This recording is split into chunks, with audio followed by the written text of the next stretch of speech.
The only thing I have to say at this point in time is way to go, China Mieville. We are officially 3 for 3. I have read 3 books of his in the past, 4 or 5 months, and I have thoroughly enjoyed every single one.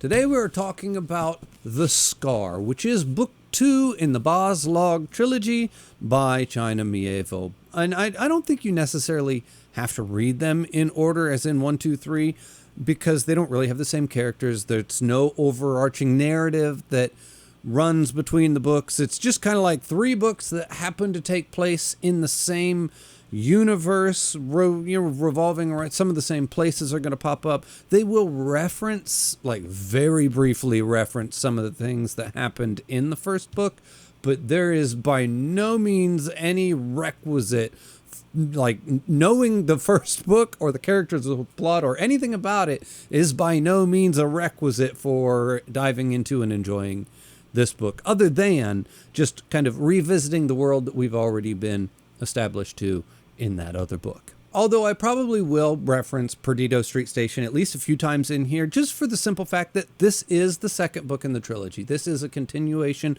of the world and the world building, and a continuation of his writing and his writing style, and I just kind of frame my experience with this book a little bit through my previous experience with Perdido Street Station, so that's how I'm personally going to approach the review, and that's how I personally approached reading the book.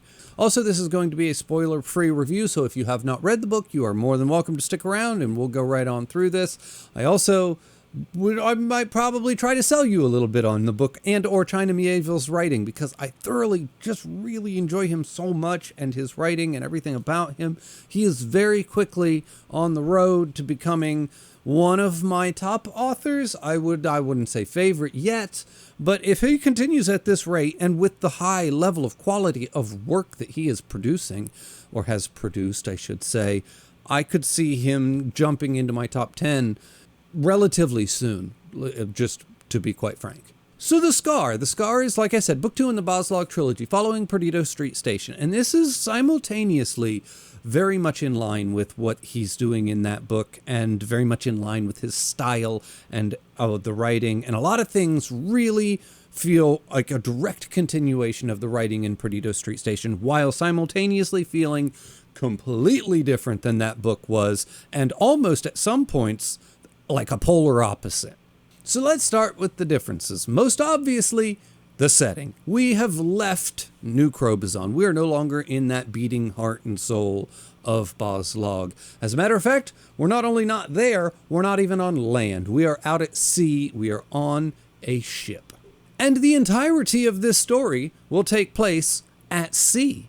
Then there is the story itself. This story has a much more like kinetic feeling to it, much more of a driving force that's pushing the story along. So we have at the beginning a group of people on a boat that are all trying to get away from New Crobuzon for one reason or another. Then this boat is going to be taken by pirates. Then those pirates are going to go on a mission across the sea, spanning entire oceans, and this adventure will include massive sea battles and strange sea creatures and strange technology, and it might even test the bounds of this world and reality itself. That's not to say that there wasn't a bunch of crazy stuff happening in Perdido Street Station, or that there wasn't a forward-moving plot in that book either.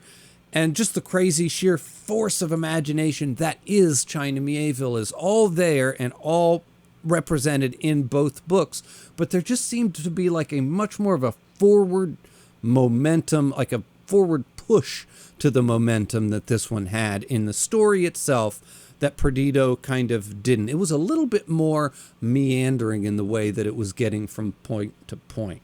Now, speaking of that just driving force of imagination that is China Mieville and everything that he does that I just adore so much, which is also kind of probably where he gets the term new weird from.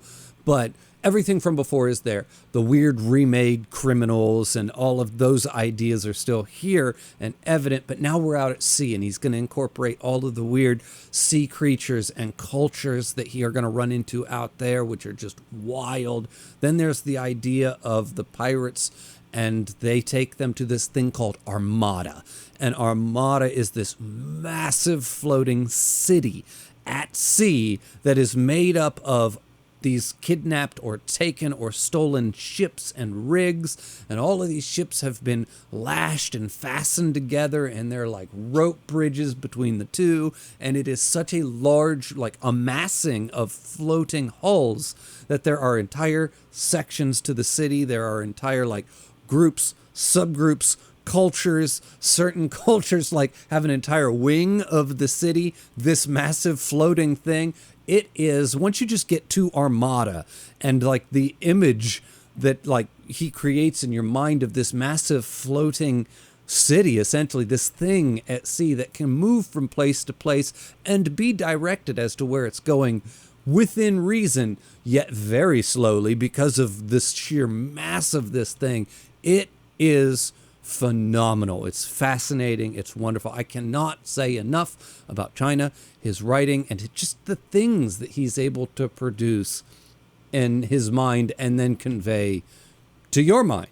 Also, the books are structured extremely similarly, those being broken up into parts, part 1, part 2, part 3, etc. And then just like Perdido Street Station, every single section is going to be capped off by an interlude, which snaps into the POV of one of our characters, although in Perdido Street Station, it was the same character every single time. This time, we kind of float between different characters. Each character kind of gets their own interlude, but it does take that same effect of snapping to a first-person perspective and giving us a very different feel and vibe to the writing before it goes right back to that overarching narrative style of the rest of the book.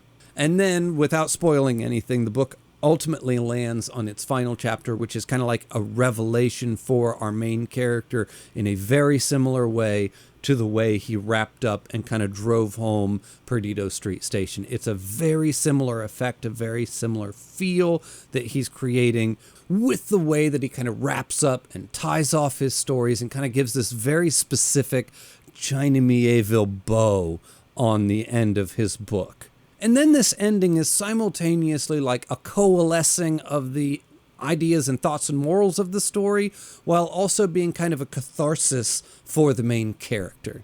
Kind of saying out loud the moral of the story, or at least one aspect of it. He's simultaneously taking us on 2 adventures throughout the course of this book, one being an adventure on the high seas, and the other being a very personal journey of the main character as she goes through the story and her journey of personal growth throughout the book. And then when he finishes up the book, he's going to cap it off by drawing attention to the more important journey that we went on throughout the course of the book, and that is the personal journey of the main character. And I cannot express enough just how phenomenal of a writer China Mieville is. He just has a way with words and the English language and the way that he can construct sentences and passages and just the flow, everything about it. He is smarter than me, for sure, smarter than probably most people out there. Just his ability to write is next level, and he could, if he wanted to, exist in a realm and on a level of writing that is extremely sophisticated. If he chose to be, he could be a very different writer, appealing to a much wider audience with a much higher brow, so to speak, of caliber of writing and sophistication, I guess I'm trying to say.